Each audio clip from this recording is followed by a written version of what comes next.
नमस्कार मेरे प्यारे बच्चों, आप सभी का स्वागत है आपके अपने YouTube channel success with Pal sir पे। बच्चों, आज मैं आप लोगों को पढ़ाने वाला हूं कक्षा 10 की गणित प्रश्नावली 12.2 का क्वेश्चन नंबर फर्स्ट।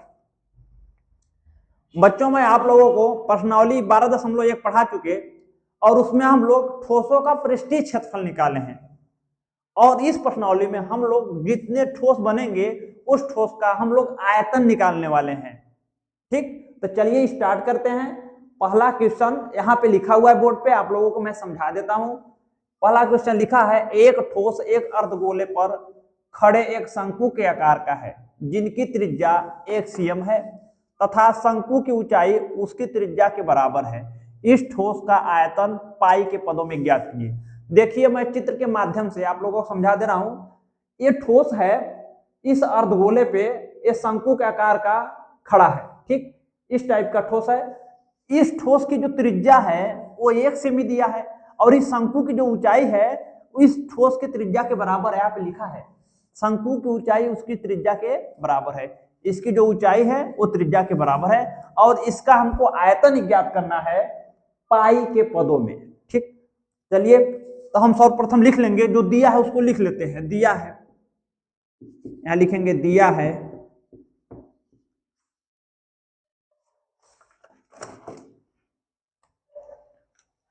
ठोस की त्रिज्या, ठोस की त्रिज्या, त्रिज्या को हम लोग आ से जोड़ करते हैं। ठोस की त्रिज्या दिया है 1 सेंटीमीटर। शंक्वाकार भाग की ऊंचाई, ठोस के शंक्वाकार भाग की ऊंचाई यहां लिख देंगे, ठोस के शंक्वाकार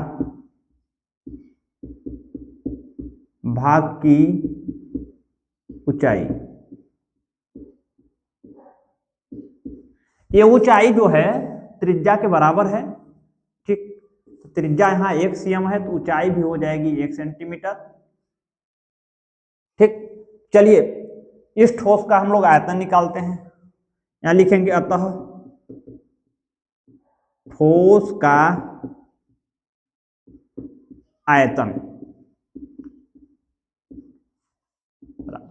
देखिए, ये ठोस जो है अर्धगोला और शंकु, अर्धगोला और शंकु से मिलकर बना है, तो हम अर्धगोले का आयतन और शंकु का आयतन दोनों को निकाल के दोनों को जोड़ देंगे तो हमको इस ठोस का आयतन निकल जाएगा। तो ठोस का आयतन हो जाएगा क्या, अर्धगोले का आयतन,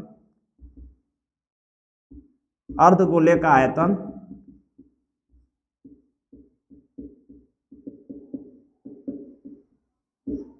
प्लस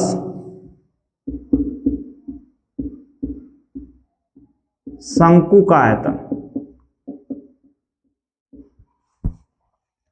अर्धगोले का आयतन क्या होता है बच्चों, अर्धगोले का आयतन का सूत्र होता है गोले का आयतन जो होता है उसका सूत्र आप लोग जानते हो 4/3 पाई आर क्यूब। लेकिन ये अर्धगोला है, ये क्या है, ये अर्धगोला है, इसका आयतन हो जाएगा इसका आधा। इसका आधा कितना होगा, 2/3 पाई आर क्यूब। ये गोले का आयतन है, ये जो है ये गोले का आयतन है और ये अर्धगोले का आयतन है। हम लोग इसमें यही सूत्र लगाएंगे अर्धगोले का। ठीक, अर्धगोले का आयतन का सूत्र होता है 2/3 पाई आर का क्यूब। शंकु का आयतन, शंकु का आयतन होता है बच्चों, आप लोगों को पढ़ा चुका हूं, शंकु का आयतन होता है 1/3 pi R square H, 1/3 pi R square H. एक इसका आयतन का सूत्र है, ये शंकु के आयतन का सूत्र है, शंकु का आयतन। ठीक, तो यहीं पे हम यहां पे रख देंगे, शंकु के आयतन के स्थान पर लिखेंगे 1/3 पाई आर स्क्वायर एच। अब यहां से देखिए आप लोग, पाई आर कॉमन है, यहाँ पे पाई आर स्क्वायर है, यहाँ पे पाई आर क्यू है, तो यहाँ पे पाई आर स्क्वायर कॉमन है, 3 यहाँ भी है और 3 यहाँ भी है, तो 1/3 पाई आर स्क्वायर कॉमन है, पाई आर स्क्वायर। ठीक, तो यहाँ पे 3 तो कॉमन हो गया नीचे वाला, यहाँ पे 2 बचा। ठीक, ये पाई कॉमन हो गया, यहाँ आर स्क्वायर कॉमन हो गया और यहाँ पे r की घात 3 है तो 1 r बचेगा। यहाँ से यहाँ पे 3 कॉमन हो गया, यहाँ से पाई कॉमन हो गया, यहाँ से r स्क्वायर कॉमन हो गया, यहाँ पे सिर्फ बचेगा बच्चों, सिर्फ h बचेगा। ठीक, चलिए अब हम लोग इसका मान लिख देते हैं। r का मान 1 आया है, यहाँ लिखेंगे गुणे 1 का स्क्वायर, 2 यहाँ बीच में गुणा का चिन्ह है, r का मान रखेंगे 1 प्लस h का मान कितना है बच्चों, h का मान 1 है तो यहाँ पे 1 लिखेंगे। ठीक, यहाँ पे हो जाएगा 1/3 पाई, 1 का स्क्वायर 1 होता है, 1 का स्क्वायर होता है 1, यहाँ गुणे में 1, 2 1 कम 2 प्लस 1, यहाँ पे हो जाएगा 1/3 पाई, पाई का गुणा 1 में करेंगे पाई आएगा, 2 1 3, ये 2 और 1 क्या होगा 3, यहाँ पे लिखेंगे गुणे 3, ये 3 से 3 कट जाएगा, इसका आंसर आ जाएगा पाई सेंटीमीटर का क्यूब। यही मेरा आंसर है, पाई सेंटीमीटर का क्यूब। पाई के पदों में हमको ज्ञात करना है, पाई का मान हमको नहीं रखना है। ठीक, तो पाई के पदों में इसका आंसर आ गया पाई सेंटीमीटर का क्यूब। ये आयतन है इसलिए इसका मात्रक सेंटीमीटर का क्यूब लिखेंगे। लिख लीजिए सारे बच्चे।